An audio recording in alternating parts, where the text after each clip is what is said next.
Hi friends, ఈరోజు మన వీడియోలోని బిల్డింగ్ కాడ మెట్లు కట్టడం అయితే జరుగుతుంది అనమాట. సెంటున్నర బిల్డింగ్ అనమాట. ఇది సెంటున్నర బిల్డింగ్ అనమాట. ఈ బిల్డింగ్ కాడ మనం మెట్లు అయితే కట్టడం అయితే జరుగుతుంది. ఈ మెట్లు ఏ విధంగా కడుతున్నాను, ఏ సైజ్ వస్తుంది అనేది ప్రతిదీ కూడా ఈ వీడియోలో మీకు చెప్పడం అయితే ఉంటుంది అనమాట. వీడియోని అయితే ఎక్కడ స్కిప్ చేయకుండా లాస్ట్ దాకా చూడండి. అదేవిధంగా కొత్తగా ఎవరైనా చూస్తుంటే కనుక మన ఛానల్ సబ్స్క్రైబ్ చేసుకుని పక్కనే ఉన్న బెల్ ఐకాన్ అయితే క్లిక్ చేయండి. ఇంకా లేట్ చేయకుండా మనం వీడియోలోకి వెళ్ళిపోదాం ఫ్రెండ్స్. ముందుగా మనం మాల్ అన్నది కలుపుకోవాలన్నమాట.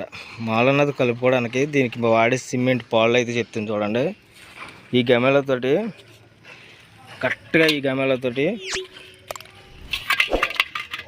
4 గమేళాలు ఇసుక ఫుల్గా గమేళ సిమెంట్ అయితే వేసుకోవాలంటే 4 పాళ్ళు అన్నది వేసుకోవాలన్నమాట. మెట్లకి ఇప్పుడు కూడా మనం మెట్లు కట్టేటప్పుడు 4 పాళ్ళు అన్నది వేసుకోవాలి.